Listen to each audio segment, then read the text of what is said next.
Hello friends, welcome back to another episode of Reddit's Nuclear Revenge. This video contains 3 stories that I hope you'll enjoy. You'll hear about a bully pushing someone too far, 2 guys getting revenge for their boss, and how revenge is dealt from 10,000 kilometers away. I hope you stay for all the stories and subscribe for future videos. What happens when you push a nice person to their breaking point? This story is titled, How About You Take a Stroll? A little bit of backstory, I was a bit on the heavy side back then, and by a bit, I mean I was the biggest guy in school. So I got bullied a lot, mostly verbally, though a few times it got physical. I didn't retaliate, so almost everyone knew how much of a softie I was, which made me a prime target for the whole school. Also, the school was an all-boys school. On to the story, I was called a lot of names back then. Chubby, fatty, big lorry, anything associated with size was linked to my name. There was this one guy, who I've known since the 1st grade, let's call him DB, short for douchebag. He'd been relentlessly bullying me since the first time he laid eyes on me. I'm kind of a nerd, just love computers and anything related to technology, which DB didn't like because his IQ was mostly a double digit. At the start of 8th grade, we could take an extra class that taught us current technology and stuff. DB stayed at the back of the class and got in a lot of trouble with the teacher because he was disruptive. The technology department is located on the 1st floor of the school. This will be important later. I had already complained to the school administration about the bullying and even had my parents involved in the 4th grade. DB only got a slap on the wrist because his father was a friend of the school vice principal. I had filed numerous reports about DB, but the vice principal never took any action. Oh, and when my parents got involved, he said, "Boys will be boys, they're just having fun. They'll grow up and look back at these moments and have a laugh. Who knows, your kid might even lose weight just to impress them." My parents were helpless in this. At the start of 8th grade, the bullying started again, and this time it was mostly physical, punching me on the arm, slapping me on the back of my head. My father had always taught me to turn the other cheek and to respect others, even if they did something wrong to you. Exactly 1 month after the start of the school year, I went home with a black eye and fingernail scratches on my face. My father couldn't bear it anymore. That was the day my father gave me the best advice he's ever given me. He said, "Son, you have the size and strength to overcome many things. Next time anyone ever thinks of bullying you physically, beat him up bad. You'll never have any trouble with anyone if you stand up and fight back against them." I'd been bottling up everything until that day. My father's words unleashed that rage beautifully. I went back to school the next day, and I was fuming. 8 years of pent-up rage ready to demolish DB. My first class that day was technology class. The teacher still hadn't come to class, so we were all just waiting outside. DB saw me and started going on about my size. I didn't say anything. The moment he punched my arm was the breaking point. I simply grabbed onto his shoulders and said the words I'd been waiting to say all day long. I said, "This is for all the years of you punching and calling me names." I threw him over the railing from the 1st floor. He landed on the ground with a sickening thud. What followed was the most girly scream I've ever heard. The rest of the class had to pick up their jaws from the floor. The vice principal came running to his aid and looked up. He saw me smiling with the biggest grin ever. Parents were called, and what followed was a chaotic show. DB's father tried to punch me in the office in front of everyone. The principal, vice principal, 4 head teachers of the school, and the president of the school board, who just happened to be visiting the school. My father got in front of him and laid a nice uppercut, which dislocated his jaw. The police were called, and he was arrested for trying to assault a minor. DB had a broken shoulder and a broken kneecap, which stopped him from playing soccer, which he loved. After the whole fiasco was sorted out, my father gave me some new advice. He said, "Just punch their lights out. Don't throw them from the balconies." I never had any more trouble with bullies. They were scared of me. My next goal was to protect the other kids who were getting bullied. If I saw anyone picking on anybody, I would just stand next to the kid and ask, "What's the problem?" They would always apologize and leave. I can proudly say that I solved the bullying problem in our school single-handedly. It's all fun and games until you ruin someone's life. This story is titled, Almost Kill Someone We Respect and Put the Blame on Us, Lose Life as You Know It. I'm posting this one here as I've noticed that nuclear revenge tends to not only have devastating effects, but sometimes involves questionable means. And this story fits that perfectly. It was the early 90s and I was in my 20s working as an electrician with my best friend. We were known as Hawkeye, me, and Trapper/Honeycutt, an old MASH reference. Our crew kept everyone on the job site laughing and in good spirits, even in the worst of times. We were working on the new construction of an elementary school and had been on site since the very beginning. We were 2 weeks away from punch-out. That's where construction is complete.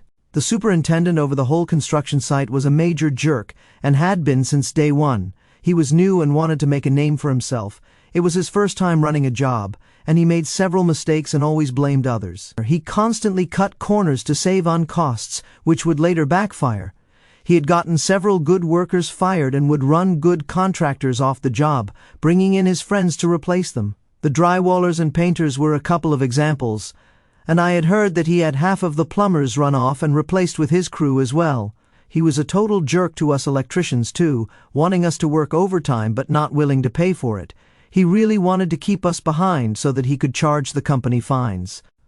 Our small company finally brought in a couple of extra hands, which pissed him off even more because we were starting to catch up.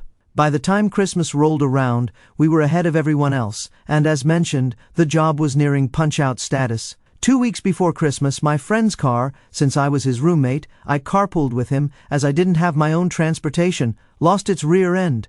My best friend and I missed 2 days of work repairing it. The jerk superintendent saw this as an opportunity and told our foreman to have us fired, or at least run us off the job site. He tried to kick us off the property himself, but since he had no legal means, he tried to have our foreman run us off, citing that we were unsafe and a distraction, keeping others from getting any work done. His argument was dismissed since, as I mentioned, we were ahead of everyone else. It was the day before Christmas Eve, our last day before we would be off for the holiday. He knew our supervisor, who was visiting that day, was deathly afraid of snakes. Earlier that day, a small rattlesnake had been found hibernating beneath a portage that had been moved and killed. Gotta love Texas. The jerk superintendent had brought a cooler full of beer for his crew for when the day ended. Our supervisor made his rounds, inspecting our work and talking to our foreman, and since we were his last stop, he was ready to leave and start his holiday. The superintendent told him to have a beer and pointed out the cooler. Our supervisor opened the lid to the cooler, was so terrified that he had a heart attack. Literally, the dead snake was inside. When the EMTs finally cleared him, the supervisor was telling everyone that he saw me and my friend at the cooler earlier and blamed us. Of course, we had been under the foreman's nose all day, half of it with the supervisor, and our supervisor was aware of the jerk's tricks, so he did not give in to demands of us being fired. Now for the nuclear revenge. My friend and I did not take kindly to our supervisor being harmed, nor to the blame being pinned on us. Do to us what you will, but do not harm those we respect. It was the last day of work before the Christmas holiday. We had Christmas Eve and Christmas off. After work, my friend and I drove to a bait shop and picked up a gallon of Catfish Charlie. For those who don't know, catfish are attracted to really foul odors, and Catfish Charlie is one of the stinkiest baits used for fishing catfish. A cast iron stomach is needed to not lose your lunch. We drove back to the school and around to the back where the air handler unit was. For those who don't know, the air handler is the main environmental unit for commercial buildings, AC and heating. We opened up the main intake duct, dumped the whole bucket of Catfish Charlie, and closed the duct back up. For good measure, we had also added 1.5 pints of water and stirred it into a nice thinner paste, so that it would not quickly dry out. Neither of us could see for about 10 minutes due to the tears, and it was a miracle we didn't lose the contents of our stomachs. Remember, this was Wednesday, and we had Christmas Eve, Christmas and the weekend off. 4 full days for that stink bait to stew in the running heat system. Come to find out later, the jerk superintendent and his cronies had forgotten to lower the main thermostat before leaving for the long winter holiday weekend. The thermostat is normally lowered to 50 degrees Fahrenheit when closed during cold weather, and raised to 82 degrees Fahrenheit when closed during warmer weather. It was left at 75 degrees Fahrenheit that whole weekend. It was Monday, and my friend and I pulled up to quite the scene that morning. Workers on all fours seemed to be littering the grounds of the school, projectile vomiting spewed everywhere. There was an ambulance and 3 fire trucks on the scene, with firemen in full gear, including respirators, running around everywhere. All the doors and windows of the school were open, and giant fans were venting the building. The air was putrid, and we turned green upon exiting the vehicle. I said, "What the hell happened here?" Our boss was sitting on the hood of his car next to ours, his breakfast artfully painting the ground. The jerk superintendent and a couple of his guys were in the back of the ambulance on oxygen, as they had taken the full brunt upon opening the building. Let's talk about the damage. The smell had permeated everything, and I mean everything. The school, besides the cafeteria, was fully carpeted. The drop ceilings were of the fiberglass type, as was the insulation, so they absorbed the smell. Since the inner ductwork was insulated on the inside, all of that had to be replaced as well. Needless to say, tens of millions of dollars in damage. Also, a fence had to be erected to prevent such a thing from ever occurring again. Come to find out, the superintendent had skimped on the insurance and pocketed the money, so it fell to his company to cover all the costs. All of his underhanded dealings came to light in the end as well. Needless to say, he lost his job, was arrested, and lost his contractor's license forever. Our boss never said anything, but I'm thinking, due to the way he always grinned at us after that day, that he had suspicions it was us. He never turned us in and even put in for us for a big raise, since the smell didn't permeate any of our stuff, and our jobs were complete anyway. The plumbers, electricians, and pipefitters were spared from ever having to enter that mess. Nearly 30 years later, I guess the statute of limitations is well up, so I can safely tell the story.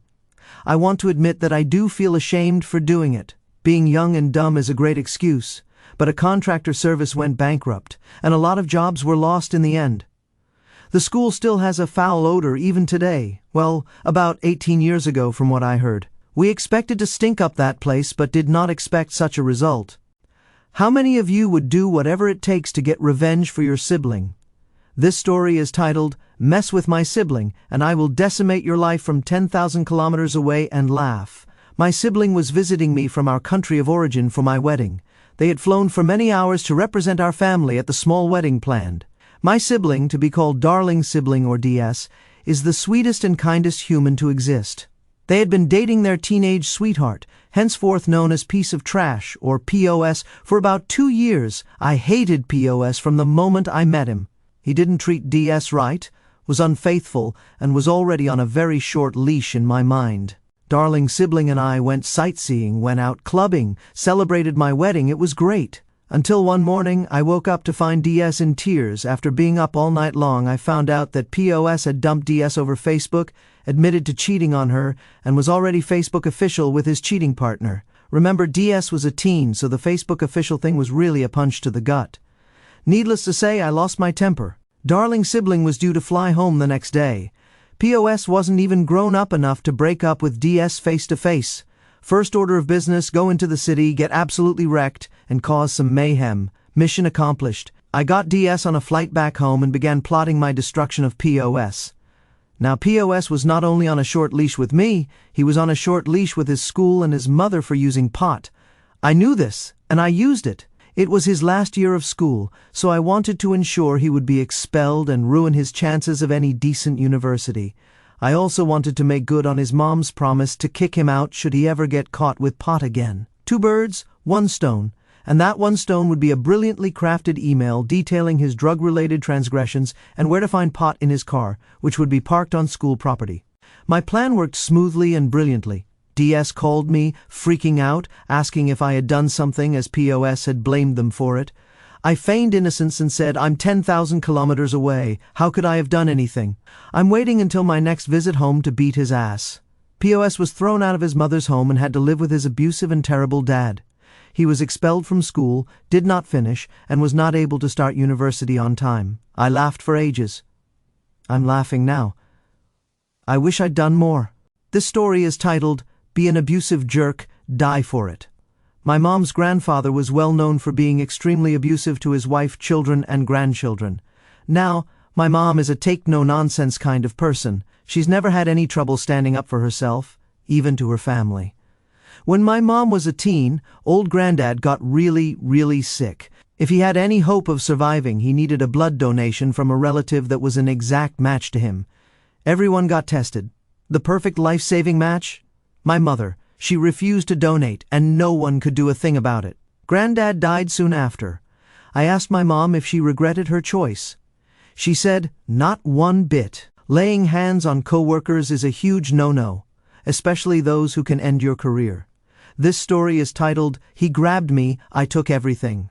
To start off, I want to clarify that I went way overboard. At the time the story took place, I was at a bad spot in my life, but I do not regret what I did in any way. So about 4 years ago, I was working as a certified nurse's aide. I later lost my job for unrelated reasons and never went back to the field for other reasons. While I was there, I was one of the 4 who would train new people. This is only relevant as the person this involves, who will be called John, was one of the guys that I trained at our facility. John, for the most part, was easy to get along with, but he had a temper, and everyone was aware of it. What I didn't know at the time was that he was also fighting for custody of his child. One day, about a year into him working there, he had messed up some charting, no big deal. I fixed it and corrected him on his mistake. He was at first confused, but I just explained that he might have gotten the charting numbers mixed up, and it was no problem. Now, for reference, we did our charting paper style at the desk located between the 2 halls. Occasionally, our residents or patients would be sitting in front of it while chatting with us. As most of them were dementia care, they never really remembered what would be said, but regardless, we never talked about anyone by name, only room number or chart number. About an hour after I finished cleaning up a resident's shower, he came into the shower room and asked to talk to me. Sure, that's fine, as it was a private area. He made mention that he didn't appreciate me correcting him in front of people. It made sense, so I apologized and told him it wouldn't happen again. I don't know where I went wrong, but he started getting loud about how it was his hall and no one had the right to talk to him like that. Now, I'm pissed. I told him that, 1, we don't have hall leads at our facility, nor does any nursing home I've ever seen, excluding maybe our nurses who are in charge. 2, I've been here 4 years longer than him, and apparently nothing I said while training him stuck. This didn't sit well with him. He proceeded to pin me to the wall of the shower room with his arm across my throat and hand holding my shirt. As he held me there, he told me if I ever talked to him like that again, he was reporting me to the state for HIPAA violations. Now, HIPAA is not something I take lightly. One slip-up could cost you everything in this field. With the HIPAA violation threat, I was red with anger. So I started thinking and immediately had an idea. If there was one thing I knew that was worse for your license than a HIPAA violation, it was elder abuse. So I started my scheme. We had a man on our hall that had brain damage from football and, as such, was highly combative and took 2 people normally to handle him. I was able to handle him on my own generally, as I talked to him about football while taking care of him. I played defensive line in high school. That day he had developed a bruise on his chest, and I had no idea where it came from, but I had planned out where I was going to say it came from. I immediately called in John to help me transfer this resident to bed. As we finished and went into the hall, I said something loud enough for several CNAs and nurses to hear. I stated, "I don't care why you did it. You never hit a patient." He was taken aback by this whole statement. It clicked after about 5 seconds what I just did to him. The nurses had me write a statement in which I mentioned that I had asked if he knew where that new bruise came from. John told me that while he was walking the resident to the bathroom, the man kept squeezing his arm, and he got fed up, so he hit him in the chest. And yes, the guy would squeeze arms and wrists while being walked. The next day, I came in and found out that John had lost his job, and police and adult protective services were pressing charges on him. I don't know if he was found guilty or not. I did find out a few weeks later, however, that he not only lost his license, he also lost complete custody of his child to his ex-wife and got no visitation. On top of that, he had to sell everything he owned in order to pay for his lawyer. Needless to say, I could have been a little more fair with him, but I loved watching his life burn down around him. Let it be learned, don't grab people by the throat and threaten people who may ruin your life with the drop of a hat. Edit. After reading a lot of the comments, I did want to make one thing clear. While I don't regret what I did was wrong. I don't condone it, nor would I ever do it again. I posted this because it was a neat story, and I felt like sharing, but I did want to clarify this for anyone who thinks that I'm proud of it, because I'm not. If there's one thing in life that you should be, it's to be kind. This story is titled, "Jerk Gets Publicly Humiliated Before the Entire Student Body and His Parents and Grandmother." Caution, long story ahead. This story happened when I was in high school. I went to a smallish high school, around 950 students, ranging from grade 9 to grade 12. With so many students in one place, I had quite a few good friends that I talked to, but only a handful that I hung out with and talked to on a daily basis. Now, there was a certain person in our social group, let's call him Bailey. Bailey was a social outcast by many people's standards, not by bullying or hazing or mistreatment from the other students. It's just that no one really liked him because he was a jerk all the time. He was always playing the victim when he was rejected by girls. He threatened to ruin the lives of said girls who did reject him. He harassed girls online and touched them in uncomfortable places in person. Nothing perverted though, just stomach, lower back, and neck. He begged for money off of people. He was sexist and a racist person to all races and ethnicities. He put himself into other people's conversations and generally wasn't a very nice person to hang around. I have a really good friend. Let's call her A. A has been my best friend since I can remember, and she's a wonderful, sweet, and generous person to everyone. One day before we got out for winter break, she came up to me in the hallway before the end of school, bawling her eyes out. I asked her to tell me what was wrong, and she said that Bailey had asked her out before she went to class over text. But when she declined after explaining that she already had a boyfriend, all hell broke loose. He called her a slut. He said she should off herself because of how fat she was. He said no one loved her because she was a mixture of the two worst races, and no one would want her because she's a C-word. A had some insecurities about herself, but Bailey hit every single one of them point blank. I was seething with rage while reading her texts, and was completely appalled and disgusted by his behavior. I told her to dry her eyes and send me the screenshots of the conversation he had with her. When she asked me what I was going to do with them, I simply told her that I had enough of him harassing girls, and I was going to do something about it. Now, I was not going to confront him directly, not with how angry I was at the moment. Instead, I decided to rally the troops and get ready for the bloodbath I was about to massacre what was left of his entire school career, his entire life. Now, Bailey had done this to girls before, and luckily, I had those girls' numbers saved in my phone because they're my friends. So, I made a group chat and asked everyone to send any type of nude, racist, or sexist or failed attempt to be asked out screenshots over any type of social media that Bailey had sent to them. Over the next 15 minutes, my phone was blaring with text notifications. There were screenshots of Snapchat stories, Facebook comments, text messages. All in all, I had around 60 photos of sexist, racist, failed dick pics, or jerk comments or rants that he made to 15 females, including myself. Over winter break, I composed all of those screenshots into a nice little PowerPoint and saved it on my flash drive on my laptop. I spoke with our principal and asked him if I could show him something relevant to the safety of students. He told me that he had no problem with it, and a time was set. When it finally came down to my meeting with the principal, I had a small parade of girls behind me who wanted to come testify, anxiously holding on to each other's hands. We were invited to the principal's private conference room where I handed him the flash drive to connect to the projector. The principal called in some teachers to be witnesses and called Bailey down to the conference room to take a seat and try to defend himself if the allegations weren't true. The principal clicked the remote to play my presentation, and it slowly began to load up. The first slide came up, and the room went deathly silent, besides a few gasps of shock. As the slide continued on, I noticed that Bailey was squirming in his seat, uncomfortable, and the people in the room were getting more agitated and angry. Halfway through the slides, Bailey jumped to his feet and threw his arms in front of the projector.